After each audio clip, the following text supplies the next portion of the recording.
नमस्ते सभी को, कैसे हैं आप लोग? I hope everybody is doing fine. So today we are going to start one of the most important chapter, that is cell, the fundamental unit of life. So before we proceed further, let us first answer a question. What does this word mean, fundamental?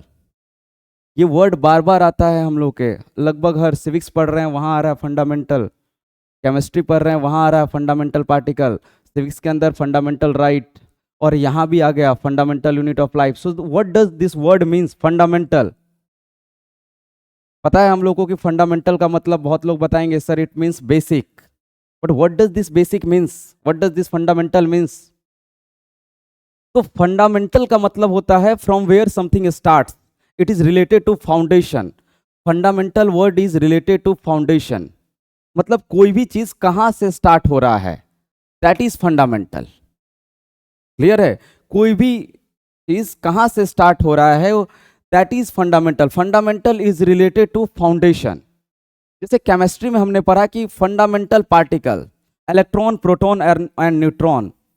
So these electron, proton and neutron were called as fundamental particle. Why they were called as fundamental particle?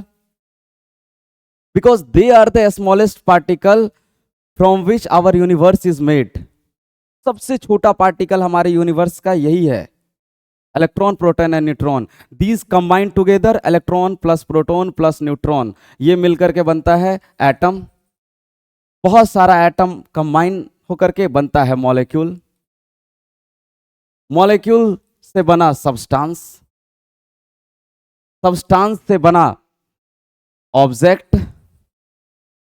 Some are living object and some are non living object.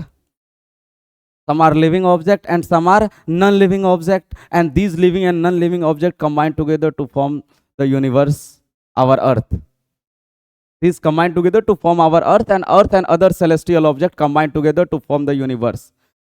That means जब बात आया fundamental particle का, इस universe का fundamental particle क्या है, वो सबसे छोटा पार्टिकल क्या है जिससे मिलकर यूनिवर्स बना है, तो that is electron, proton and neutron. Foundation कहां से हुआ? तो यहां से फाउंडेशन हुआ. ये रहे फाउंडेशनल, ये है फाउंडेशन, ये है बेसिक यूनिट इस पूरे यूनिवर्स का. इलेक्ट्रॉन, प्रोटॉन और न्यूट्रॉन, ये मिलकर बना एटम, एटम से बना मॉलिक्यूल, मॉलिक्यूल से सब्सटेंस, उससे फिर object. Some object are living, some object are non living. These living and non-living object combine together to form earth and other celestial object like moon, star, sun, comet. These combine together to form the universe. Clear है? तो जब हम लोग bio पढ़ रहे थे तो ये तो हो गया ओवरऑल, लेकिन जब हम लोग बायो पढ़ रहे हैं, बायो का मतलब क्या? बायोलॉजी का मतलब होता है the branch of science where we study about life. Bio का मतलब ही होता है life. Bio word means life, जहां हम लोग लाइफ का स्टडी कर रहे हैं. तो एक चीज तो हम लोग को क्लियर है कि व्हेन द अर्थ फॉर्म्स, जब ये अर्थ बना तब लाइफ नहीं था, तब लाइफ नहीं था. Life formed after many year, बहुत सालों के बाद लाइफ यहां पे आया, लाइफ बना. तो पहले तो लाइफ नहीं था. तो सवाल है, लेकिन एटम और मॉलिक्यूल, सब्सटेंस, ये तो पहले से था. तो सवाल है कि वो कौन सा पॉइंट था जहां से लाइफ स्टार्ट हुआ? What was the point where life start? Electron, proton, neutron, this is non living. Atom non living होता है, मॉलिक्यूल नॉन लिविंग है, सब्सटेंस नॉन लिविंग है. तो फिर लाइफ स्टार्ट कहां से हुआ? What was the point where life start? तो आई थिंक अब इसका मतलब क्लियर हो गया, फंडामेंटल का मतलब. जब हम बात कर रहे हैं फंडामेंटल यूनिट ऑफ लाइफ, तो बेसिकली हम ये जानना चाह रहे हैं कि from where life start, from where life start, life start कहां से हुआ? ये यूनिवर्स स्टार्ट हुआ पता है कि इलेक्ट्रॉन, प्रोटॉन, न्यूट्रॉन से. तो आप बोलेंगे सर इलेक्ट्रॉन, प्रोटॉन, न्यूट्रॉन तो है ना, अल्टीमेटली चाहे लिविंग हो या नॉन लिविंग हो, सब बना तो इसी से है, कोई डाउट नहीं है इसमें. बट इसके अंदर लाइफ नहीं है. Life does not exist in electron, proton, neutron. Atom के अंदर लाइफ नहीं है, मॉलिक्यूल के अंदर लाइफ नहीं है. तो हम ये जानना चाहते हैं कि चेंजेस होते रहा और वो कौन सा पॉइंट था जहां पहली बार लाइफ आया. क्लियर है? तो हमारा इस चैप्टर का मेन ऑब्जेक्टिव पता चल गया. मेन ऑब्जेक्टिव हम ये जानना चाह रहे हैं कि what from where life start. तो बिफोर कि हम इसको इस क्वेश्चन का आंसर करें, चलिए थोड़ा सा बढ़ते हैं। क्लियर है? एक साइंटिस्ट थे जिनका नाम था रॉबर्ट हुक। अब सारे साइंटिस्ट इस बात को खोजने में लगे हुए हैं कि फ्रॉम वेयर लाइफ स्टार्ट्स। तो 1665 year was 1665, it is also very important. तो Robert Hooke made a simple microscope, एक सिंपल माइक्रोस्कोप बनाए। अच्छा, माइक्रोस्कोप एक ऐसा डिवाइस होता है जो किसी भी ऑब्जेक्ट को हाईली मैग्नीफाइड तरीके से हमको दिखाता है, और ये ज़्यादा कॉम्प्लेक्स स्ट्रक्चर नहीं होता है। सिंपली दो लेंस को कुछ इस तरीके से रखा जाता है ताकि लेट सपोज कि ये ऑब्जेक्ट है, और तो ये लेंस पहले इसका इमेज बनाएगा, and image form by first lens will act as a image formed by second lens, will act as a object for the second lens। पहला वाला लेंस ये था ऑब्जेक्ट, तो पहला वाला लेंस इस ऑब्जेक्ट का इमेज बनाया। अब ये इमेज इस सेकंड लेंस के लिए ऑब्जेक्ट का तरह काम करेगा, और ये उसका एक और हाईली मैग्नीफाइड इमेज बना देगा। तो this is our object and this is the final image. तो इस तरीके से ये माइक्रोस्कोप जो है वो किसी भी तरीके चीज़ों को मैग्नीफाई करके हमें दिखाता है। क्लियर है? ये तो बाकी हम लोग को फिजिक्स में पढ़ना है। तो चलिए थोड़ा सा देखते हैं कि this is the simple microscope that was made by Robert Hooke. अब यहाँ पे ये क्या है? आईपीस है। This is eyepiece, this is a specimen which was going to be observed, जिसको उन्होंने ऑब्जर्व किया। And what was the specimen? The specimen was plant cork. Plant cork, ये था स्पेसिमेन।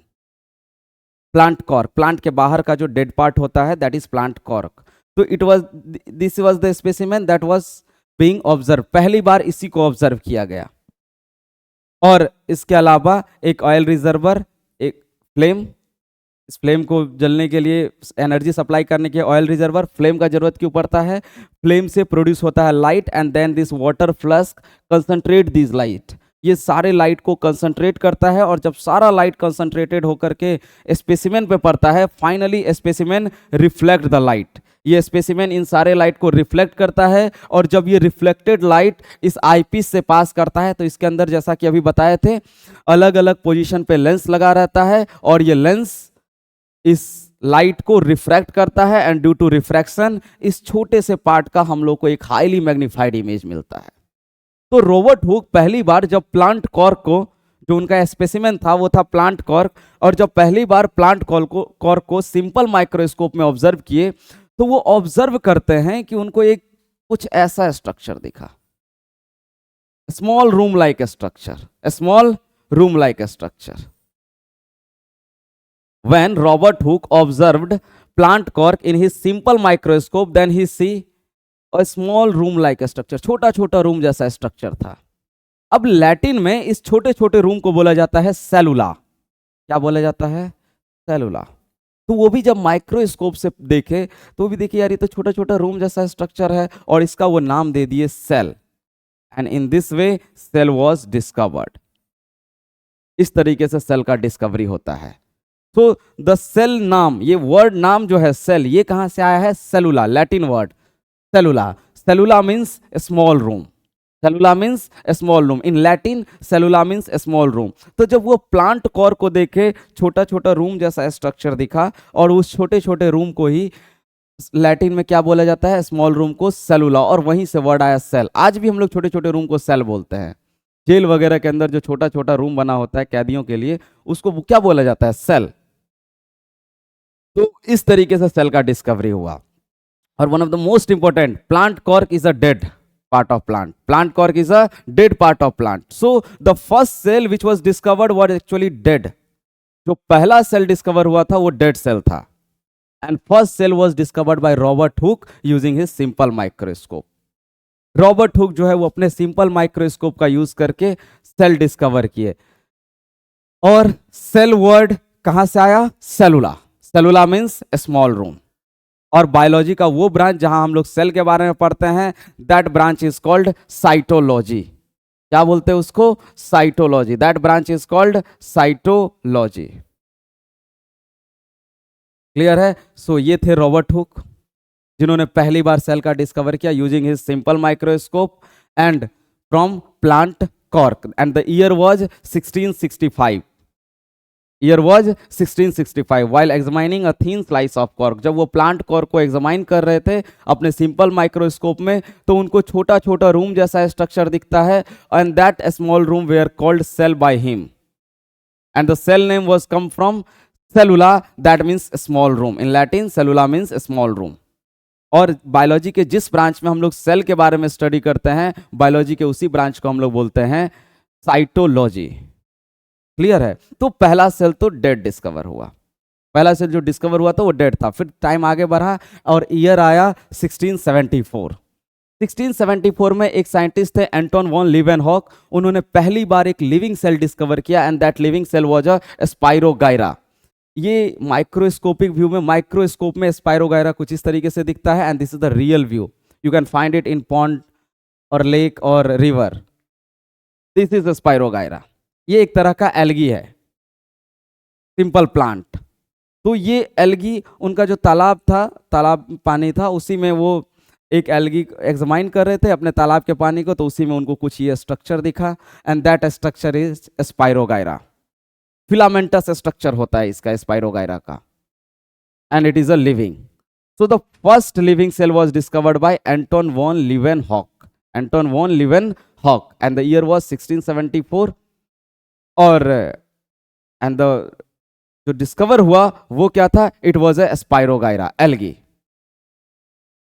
अब टाइम थोड़ा थोड़ा आगे बढ़ा, थोड़ा सा हम लोग बात कर लेते हैं मेजर डिस्कवरी पे। Year was 1831 and the scientist were Robert Brown. उन्होंने पहली बार डिस्कवर किया सेल के अंदर एक छोटा dark oval structure, and the cell was epidermis of orchids leaf. ये ऑर्चिड्स का प्लांट है, ऑर्चिड्स का प्लांट है, और इसके लीफ का एपिडर्मिस, एपिडर्मल का मतलब होता है आउटर मोस्ट लेयर, एपिडर्मिस नाम ही क्लियर है, एपिडर्मिस। एपी का मतलब आउटर और डर्मिस का मतलब लेयर, आउटर लेयर। तो क्या सर हमारा स्किन भी एक एपिडर्मल टिश्यू है? बिल्कुल एपिडर्मल टिश्यू है, कंपाउंड एपिथेलियम है ये। क्लियर है? Our skin is also epidermal tissue. तो प्लांट के बाहर भी जो एपिडर्मल, प्लांट के लीफ के बाहर एपिडर्मल टिश्यू, तो उस एपिडर्मल टिश्यू को जब पहली बार वो ऑब्जर्व किए तो वो नोटिस करते हैं सेल के अंदर एक डार्क ओवल स्ट्रक्चर, आप ये देख रहे होंगे, and that dark oval structure where called nucleus. इसी को बोला गया nucleus. So nucleus was first discovered by Robert brown, and the year was 1831। आप बोलेंगे सर ये बीच बीच में क्या दिख रहा है? तो देखिए लीफ के लोअर सरफेस में, लीफ के लोअर सरफेस में एक टाइनी पोर, बहुत सारा टाइनी पोर प्रेजेंट होता है, and that tiny pore were called as stomata. तो ये जो आपको दिख रहा है, this is stomata, which is mostly present in the lower part of leaf, mostly leaf के लोअर पार्ट में, हाँ थोड़ा सा अपर पार्ट में भी होगा, but mostly it is present in the lower part of leaf, and this is stomata. और ये जो दिख रहा है, ये छोटा सा पोर जो आपको दिख रहा है ना, दिस इज स्टोमाटा। ये जो दो बीन शेप सेल दिख रहा है, this is actually guard cell, this is guard cell. तो stomata is not a cell, stomata कोई सेल नहीं है, stomata is a aperture, stomata is a aperture, it is a tiny pore that is made by guard cell. Guard cell की वजह से ये छोटा सा पोर बनता है जिसके थ्रू गैसियस एक्सचेंज होता है प्लांट में। तो पहली बार डिस्कवर हुआ रॉबर्ट ब्राउन, किनके द्वारा? रॉबर्ट ब्राउन के द्वारा। और वो स्टोमाटा, और वो न्यूक्लियस था किसका? It is the epidermis of orchids leaf. तो this was the major discovery. तो ये सब कुछ तो चलिए समझ में आ गया, लेकिन अभी जब ये सेल डिस्कवर हुआ ईयर 1665 में बाय रॉबर्ट हुक, तो फिर तो बहुत सारा क्वेश्चन आया। क्या क्वेश्चन था? What is cell? सेल क्या है? सबसे मेन क्वेश्चन तो यही है कि भाई सेल को हम लोग डिफाइन क्या करें, ये है क्या? What is cell? सेल है क्या? Where it comes from? ये आता कहां से है? Where it comes from? इसका साइज और शेप क्या होता है? What is the shape and size of cell? What is shape and size of cell?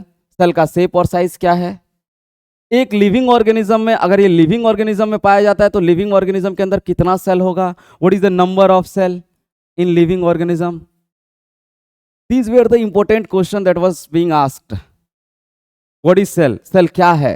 ये जो डिस्कवर हुआ है, ये जो छोटा छोटा रूम जैसा स्ट्रक्चर डिस्कवर हुआ है, ये एक्चुअली में है क्या, इसको डिफाइन कैसे करें, इसका क्या इंपॉर्टेंस है, ये क्यों प्रेजेंट होता है, वेयर इट कम्स फ्रॉम, ये आता कहां से है, इसका शेप और साइज क्या है, एक ऑर्गेनिज्म के अंदर कितना होगा।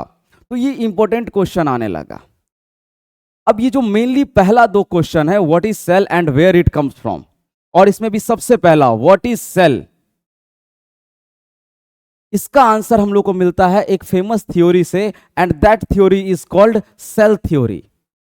Cell theory which was given by two scientists, Matthias Sladen and Swan. Sladen was a botanist, whereas Swan was a zoologist. Swan was a zoologist. तो इन्होंने पहली बार, स्वान ने पहली बार एक प्रपोज किया थ्योरी, मोस्टली स्वान, इन्होंने कहा कि every living organism is made up of cell and its product. जितना भी लिविंग ऑर्गेनिज्म है वो या तो सेल से बना हुआ है, वो सेल और उसके प्रोडक्ट से मिलकर बना हुआ है। वहां पे सेल भी है और सेल का प्रोडक्ट भी है, ये ऐसा नहीं कहेंगे सिर्फ सेल है। जैसे अगर हम आपको एग्जांपल दें अपना बोन का, तो हमारे बोन के अंदर सेल है, ऑस्टियोसाइट सेल, और उसके अलावा हम जानते हैं कि हमारे बोन के अंदर ऑर्गेनिक सब्सटेंस है, कुछ इनऑर्गेनिक सब्सटेंस है। तो ये ऑर्गेनिक सब्सटेंस और इनऑर्गेनिक सब्सटेंस भी क्या है, it is a product of cell, it is made by cell. तो यहीं से वो ये आया कि every living organism is made up of cell and its product. सारा it was proposed by whom, it was proposed by Swan, that whether it is plant or animal, it is made up of cell and its product। हर चीज cell और उसके product से मिलकर बना हुआ है। हमारे शरीर में भी ये जो आपको हाथ दिख रहा है, ये पूरा बॉडी का पार्ट, ऐसा नहीं कि सिर्फ सेल ही है, इसमें सेल भी है और सेल के बाहर कुछ एक्स्ट्रा सेलुलर फ्लूइड है। तो वो एक्स्ट्रा सेलुलर फ्लूइड भी कौन बना रहा है, सेल ही तो बना रहा है। आप पढ़े होंगे कभी कि हमारा ब्लड, हमारे ब्लड का दो पार्ट होता है, ब्लड सेल्स और प्लाज्मा। तो प्लाज्मा क्या है, plasma is a product of cell, it is synthesized by liver. Plasma बना कौन रहा है, लीवर, लीवर सेल प्रोड्यूस कर रहा है। तो जो हमारा ब्लड है, ब्लड सेल्स और लीवर, सॉरी ब्लड सेल्स और plasma, and this plasma is synthesized by liver. तो अल्टीमेटली या तो सेल है और सेल का प्रोडक्ट है, वही होगा, कोई बाहर का चीज नहीं है। And this was famous cell theory. तो हमको एक क्वेश्चन का तो आंसर मिल गया, व्हाट इज सेल। तो सेल क्या है, एवरी लिविंग थिंग, हर लिविंग ऑर्गेनिज्म जिन चीजों से मिलकर, जिससे मिलकर बना है, वो सेल है and its product. But again there was a most important question, that from where cell comes, cell आता कहां से है। तो स्लेडिन और स्वान इसका आंसर नहीं दिए, इसका आंसर हम लोग को मिला रुडलॉफ विर्चो से। तो रुडलॉफ विर्चो भी ज्वाइन करते हैं सेल थ्योरी को, और ये एक फेमस सेंटेंस बोलते हैं, that sentence was omni cellula e cellula. And what does this mean? This means all cell comes from pre-existing cell. All cell comes from pre-existing cell. Pre-existing cell. आपको ये word sentence भी ध्यान में रखना है, omni cellula e cellula. This means all cell comes from pre existing cell. इसका मतलब क्या होगा कि cell divide to form new cell. Cell जो है वो डिवाइड करता है, नया सेल बनाता है, ये डिवाइड करता है, नया सेल बनाता है, ये डिवाइड करता है, नया सेल बनाता है। आज आपके बॉडी में बिलियंस ऑफ सेल है, ट्रिलियंस ऑफ सेल है। ये सारा सेल बना कैसे, ये सारा सेल एक सेल से मिलकर बना था, और वो एक सेल बना था गैमीट से। फादर से आया था स्पर्म और मदर से egg, and these sperm and egg join together to form a single cell that was called zygote. फिर इस जाइगोट के अंदर डिवीजन स्टार्ट हुआ, 1 से 2, 2 से 4, 4 से 8, 8 से 16, क्लियर है। और इस तरीके से डिवीजन होते होते फाइनली ये बनता है इम्ब्रियो, और इम्ब्रियो के बाद फिर that small structure it is called foetus, और फाइनली ये foetus becomes small baby, and finally this small baby grows and becomes you. तो कहां से शुरुआत हुआ, सिंगल सेल से। तो यही सिंगल सेल डिवाइड किया दो। तो आज आपके बॉडी में जो बिलियंस ऑफ सेल है, ट्रिलियंस ऑफ सेल है, इसका शुरुआत कहां से हुआ, सिंगल सेल। सर वो कहां से आया, वो गैमीट से आया। फादर से आया स्पर्म, मदर से आया एग, दोनों कंबाइन हुआ बन गया जायगोट। सर उनमें कैसे बना? उनका उनका जो ऑर्गन था, रिप्रोडक्टिव ऑर्गन, वहां ये प्रोड्यूस हुआ, वो उस तरीके से प्रोड्यूस, वो भी जाइगोट से प्रोड्यूस हुए होंगे। That means every cell comes from pre existing cell. हर सेल अपने जो पहले वाला सेल है वो डिवाइड करता है, फिर नया सेल बनता है, वो डिवाइड किया नया सेल बना, वो डिवाइड किया नया सेल बना। That means cell divide to form new cell, cell divide to form new cell. Clear है? अच्छा सर सबसे पहला सेल कौन सा बना? तो इसके लिए फिर हम लोग को इवोल्यूशन में जाना पड़ता है। इसके लिए फिर हम लोग इवोल्यूशन पढ़ते हैं। दिस इज इवोल्यूशन, कि फिर कैसे कभी ना कभी कौन सा पहला सेल होगा, वो कैसे बना होगा। तो वो फिर इवोल्यूशन है कि पहले सब कुछ एटॉमिक फॉर्म में था, फिर एटम कंबाइंड, जब अर्थ पहली बार एग्जिस्टेंस में आया तो सब कुछ एटॉमिक फॉर्म में था। Then these atom combined together, अलग अलग सिर्फ एटम था,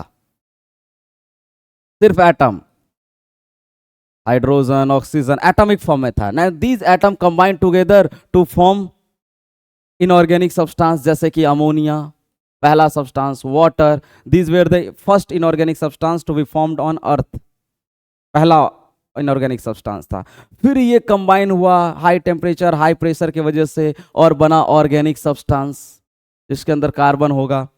these organic substance combine together to form more complex organic substance, and these more complex बना कंबाइन होकर के आरएनए, आरएनए से बना डीएनए, और डीएनए के अराउंड फिर एक मेम्ब्रेन बन गया, और इस तरीके से बना पहला प्रोकैरियोटिक सेल। फिर प्रोकैरियोटिक सेल से बना यूकैरियोटिक सेल, फिर वो यूकैरियोटिक सेल डिवाइड करते रहा, चेंजेस होते रहा, and that leads to the formation of wide range of species. आज के टाइम में जो हम इतना बायोडाइवर्सिटी देखते हैं, इतना वैरायटी ऑफ लिविंग ऑर्गेनिज्म देखते हैं, सबका शुरुआत हुआ था एक सिंगल प्रोकैरियोटिक सेल से।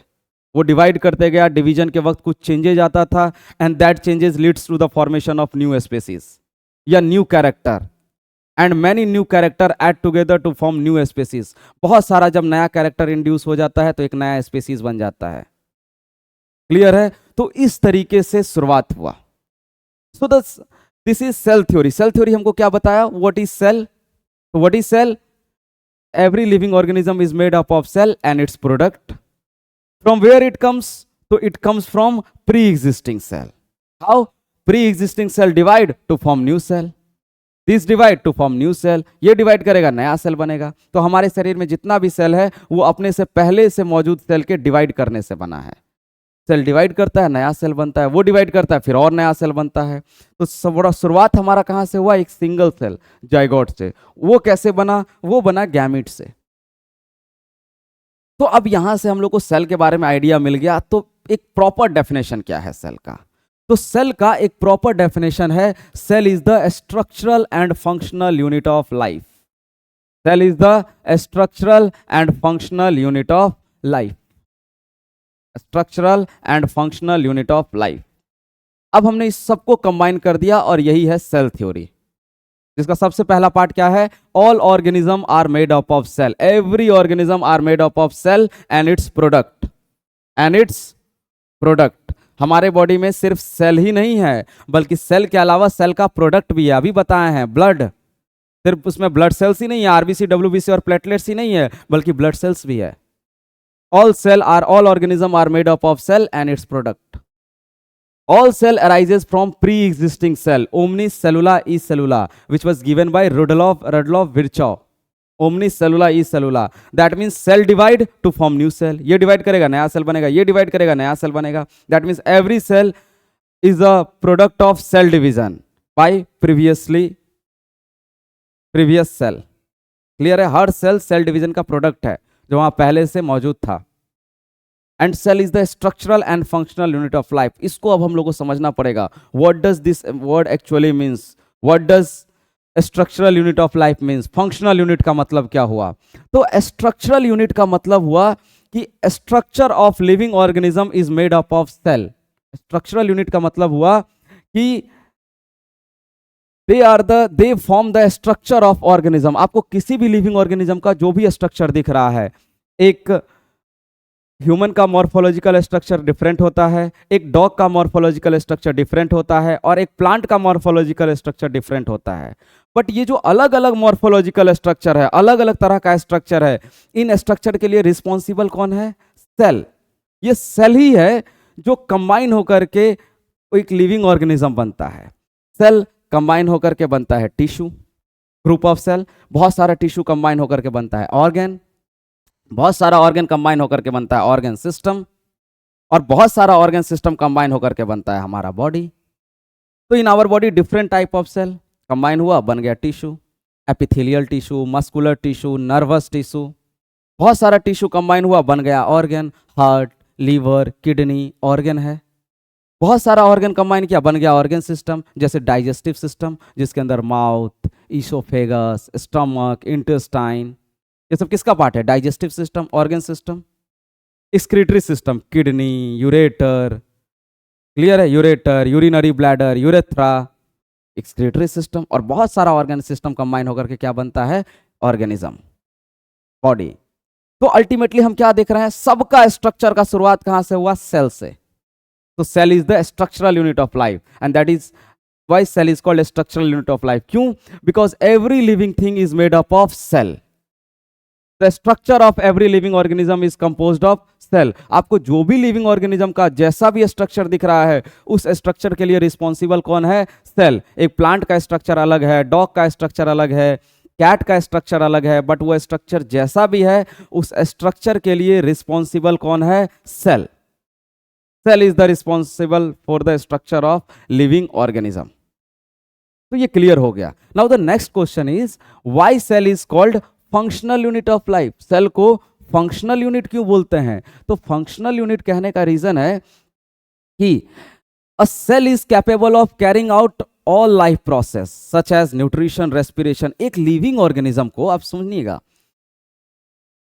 कोई ऑर्गेनिज्म लिविंग क्यों है? Because it has life. जिसके अंदर लाइफ है वो लिविंग है, जिसके अंदर लाइफ नहीं है वो नॉन लिविंग है। अब इस लाइफ को मेंटेन करने के लिए एक लिविंग ऑर्गेनिज्म जो भी प्रोसेस परफॉर्म कर रहा है, the process that is perform by living organism to maintain life, that process is called life process. अब मेरे ही बॉडी में लाइफ है, तो हम कब तक जिंदा रहेंगे? जब तक मेरे बॉडी में लाइफ रहेगा। अब इस लाइफ को मेंटेन करने के लिए मेरे बॉडी में बहुत सारा काम चल रहा है, and that all function is called life process. अब ये जो लाइफ प्रोसेस है क्या क्या है? Nutrition, excretion, respiration. तो ये जो लाइफ प्रोसेस है वो एक्चुअली मेरे बॉडी में परफॉर्म कौन कर रहा है? सेल। ये जो एसेंशियल फंक्शन है, ये जो इंपॉर्टेंट फंक्शन है, जो कि हमको जिंदा रहने के लिए जरूरी है, जो कि हमारे बॉडी के अंदर लाइफ को मेंटेन कर रहा है, that all the important process which are collectively called life process, these are actually performed by cell।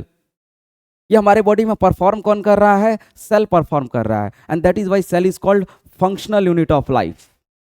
इसीलिए सेल को फंक्शनल यूनिट ऑफ लाइफ बोलते हैं, क्योंकि एक लिविंग ऑर्गेनिज्म के बॉडी को फंक्शन करने के लिए, उसके अंदर लाइफ मेंटेन करने के लिए जो भी एसेंशियल लाइफ प्रोसेस है, that is actually perform by cell.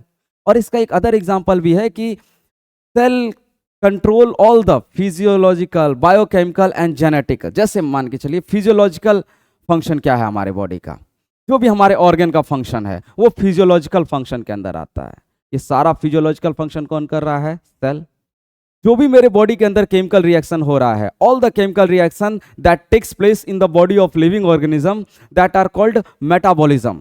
और इसी मेटाबॉलिज्म को हम लोग बोलते हैं biochemical process. Bio, life, chemical.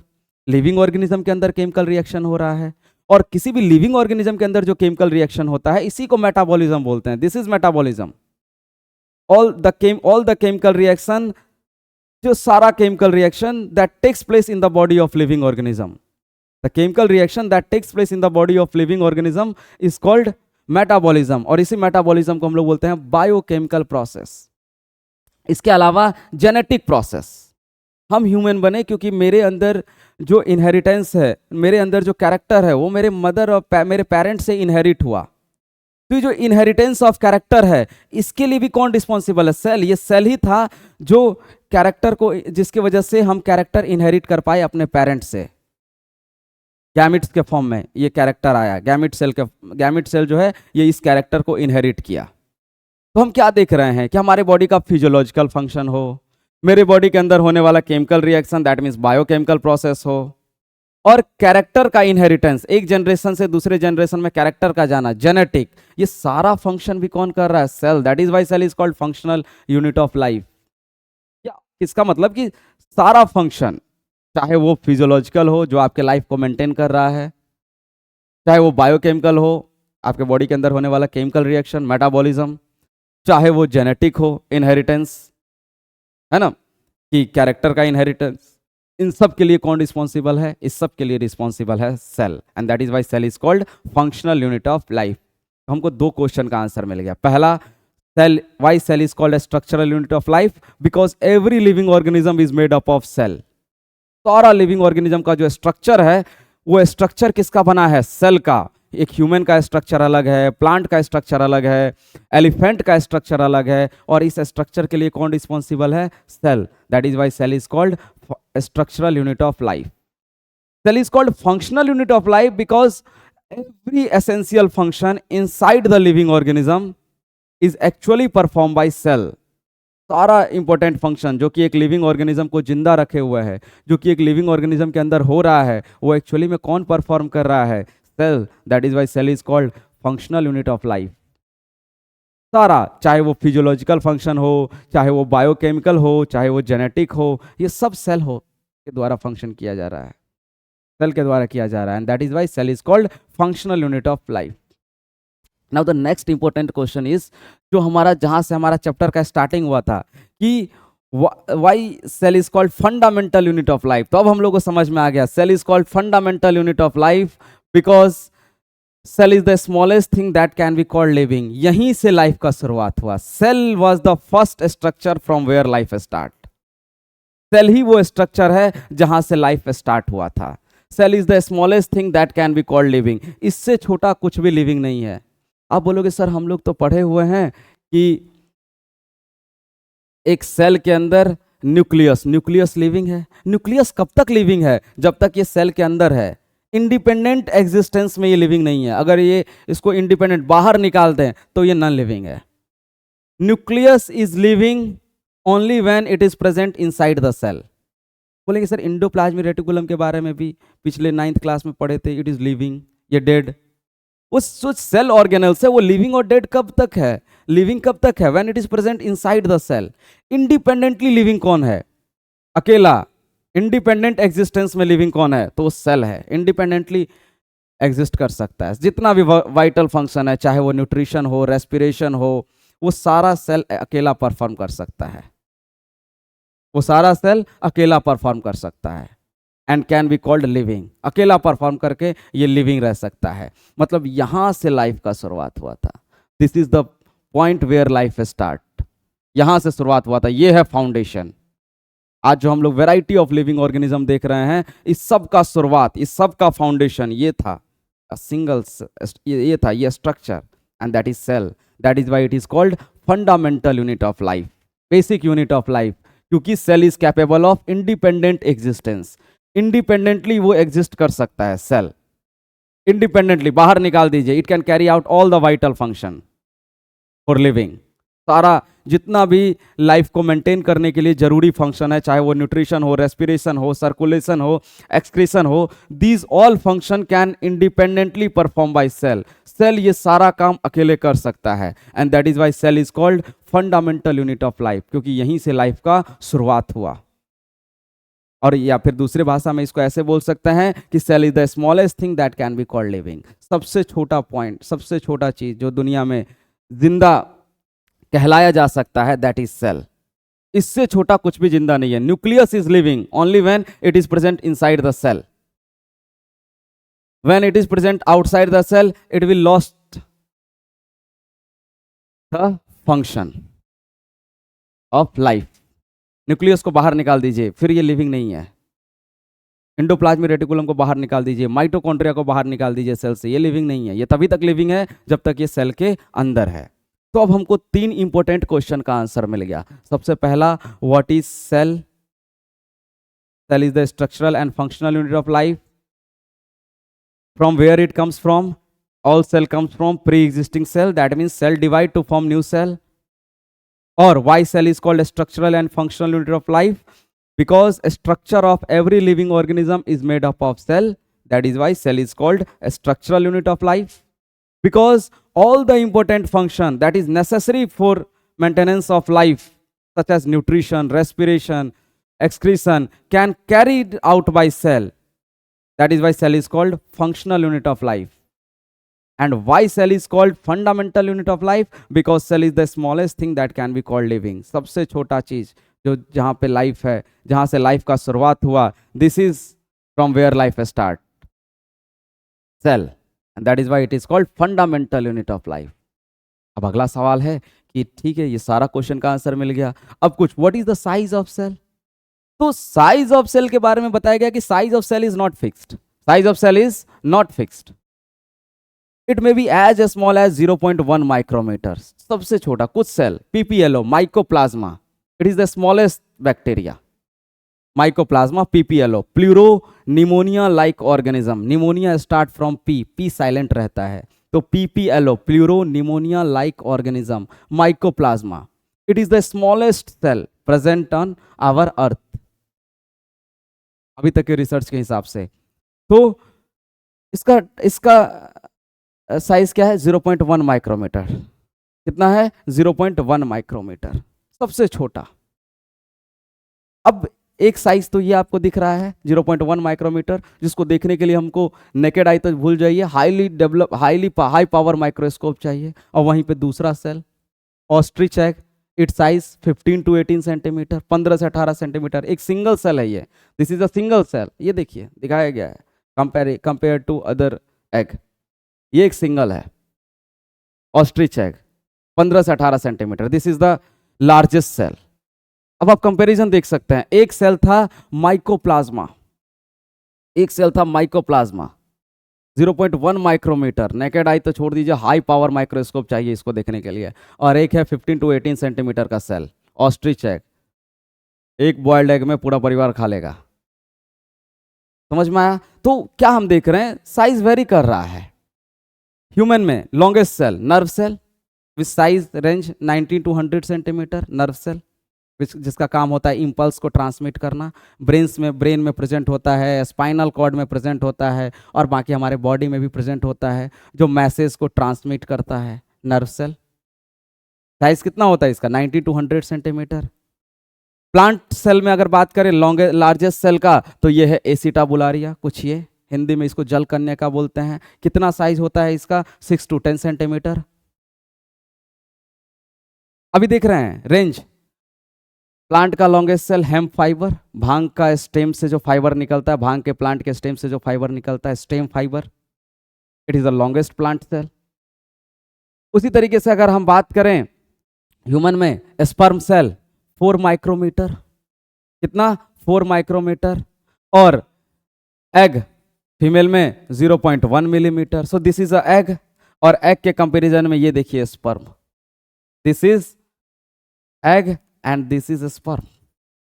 अब साइज रेंज देख लीजिए. This is follicular cell, this is follicular cell. तो ये एक एग है, इसके बाहर ये फॉलिकुलर सेल है. और अगर हम एग और स्पर्म का कंपैरिजन देखें तो ये है, ये egg 0.1 millimetre and this is sperm 4 micrometre long.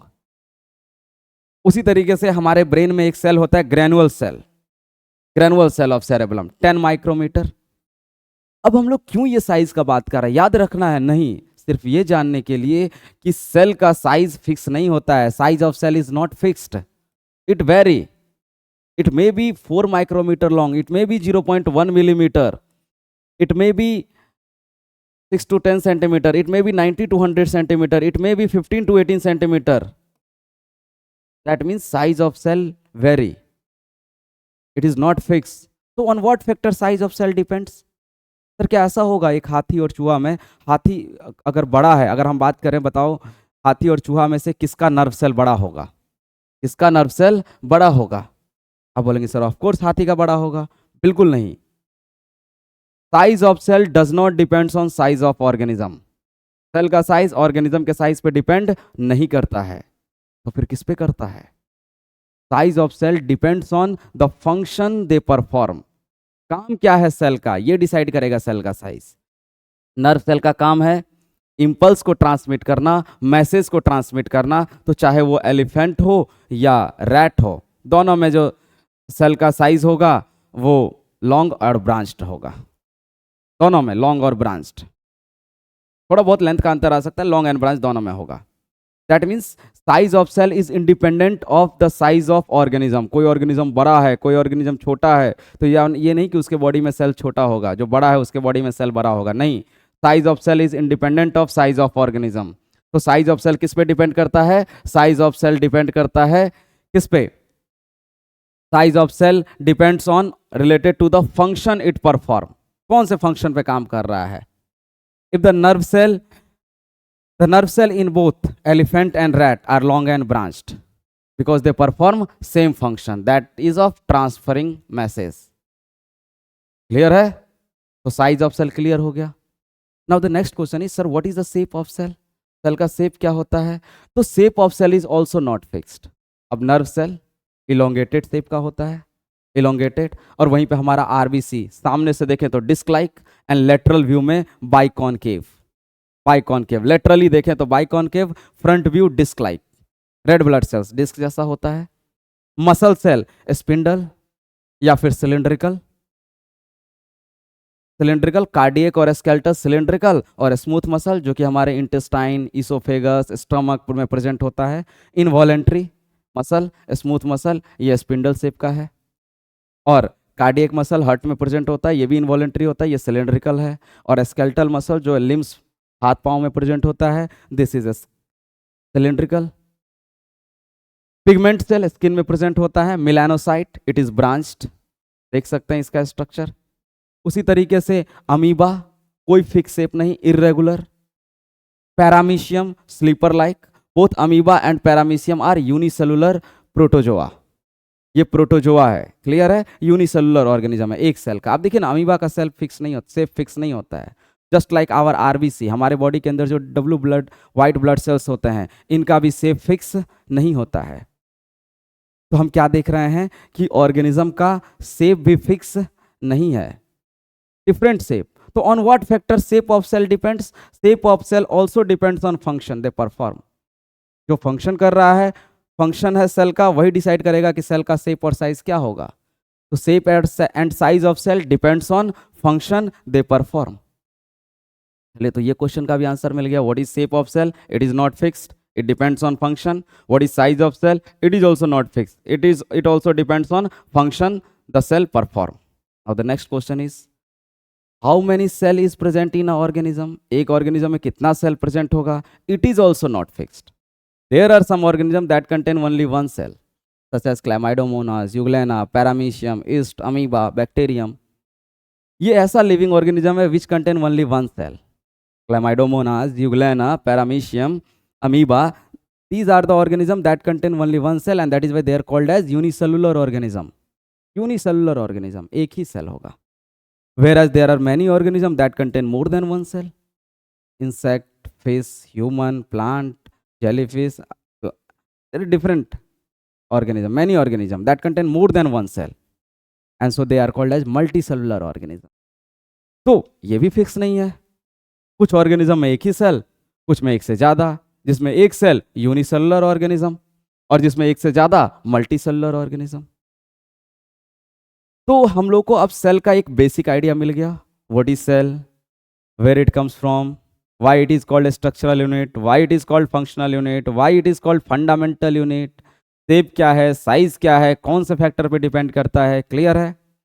तो अब नेक्स्ट वीडियो में हम लोग बात करेंगे सेल ऑर्गेनल्स के बारे में, सेल के स्ट्रक्चर के बारे में। Till then, thank you.